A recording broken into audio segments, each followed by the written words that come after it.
Hola, hoy hablaremos del proceso político llevado a cabo en Venezuela desde el año 1839 hasta 1847. En este particular, abordaré temas relacionados al segundo mandato de José Antonio Páez, el surgimiento del Partido Liberal y el gobierno constitucional del general Carlos Sublet. Ahora bien, una vez finalizado el gobierno provisional de Carlos Sublet desde 1836 hasta 1839, como consecuencia de la renuncia del presidente José María Vargas en marzo de 1836, en las elecciones del año 1838 resultó favorecido nuevamente José Antonio Páez para el periodo presidencial de 1839 a 1843. Cabe mencionar que hasta este momento Páez todavía gozaba del respeto y admiración entre los venezolanos. Cuenta la historia que la labor gubernamental de José Antonio Páez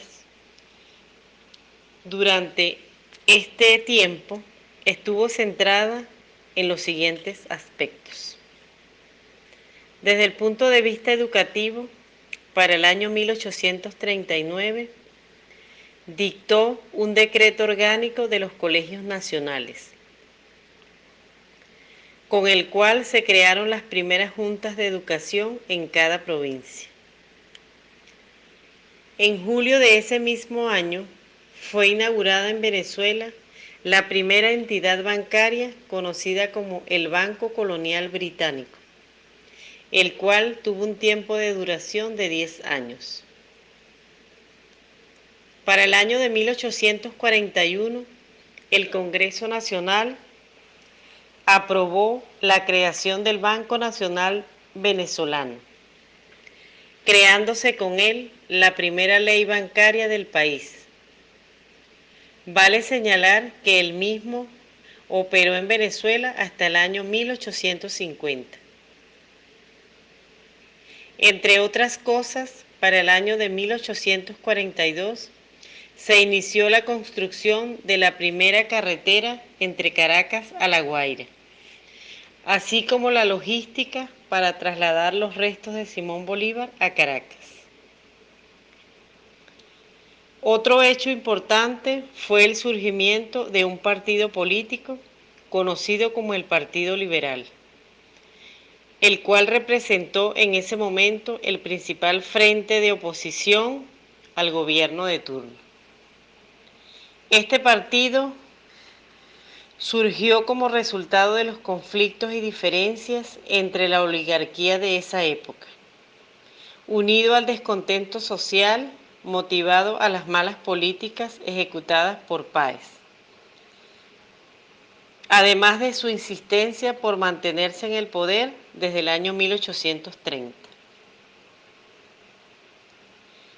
En ese mismo orden de ideas, el Partido Liberal hace su aparición por primera vez en Venezuela el 24 de agosto de 1840, conjuntamente con un periódico mejor conocido como El Venezolano, bajo el siguiente lema, cito textualmente: más quiero una libertad peligrosa que una esclavitud tranquila. Sus principales líderes fueron Antonio Leocadio Guzmán y Tomás Lander. Y como todo partido político de oposición, desde sus inicios, hace duras críticas al gobierno y presenta un programa que de alguna manera ofrecía soluciones a los problemas que en ese momento el país enfrentaba. Conviene destacar que entre los principales objetivos que perseguía este programa podemos mencionar la abolición de la esclavitud, suprimir la pena de muerte por delitos políticos, la derogación de algunas leyes creadas por el gobierno y el respeto de la Constitución de 1830, con respecto al principio de alternabilidad, entre otras cosas. Con respecto al periódico El Venezolano, se convirtió en el principal órgano de expresión política, que denunciaba los atropellos y las políticas erradas creadas por el gobierno de turno.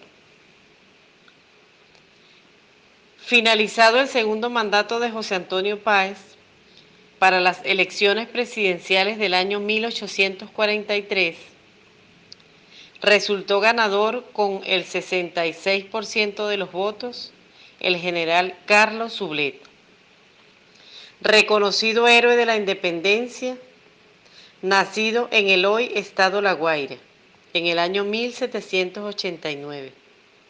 Participó en importantes batallas que contribuyeron al proceso de independencia, como la batalla de Vigirima, la batalla de la Victoria, entre otras. En el año 1830, en el marco de la separación de Venezuela de la Gran Colombia, ejerció el cargo de secretario de Guerra y Marina. Y para 1837, motivado a la renuncia de José María Vargas, asumió el cargo de vicepresidente y como tal culminó el periodo presidencial hasta enero de 1839. Entre los hechos más resaltantes llevados a cabo durante su mandato tenemos: en 1945 se firmó el Tratado de Reconocimiento de Venezuela por parte del Reino de España como nación independiente. También en ese mismo año se creó la primera sociedad bolivariana, liderada por el general Rafael Urdaneta, y fue inaugurada la carretera Caracas-La Guaira, cuya construcción se había iniciado en el gobierno anterior. Muchas gracias.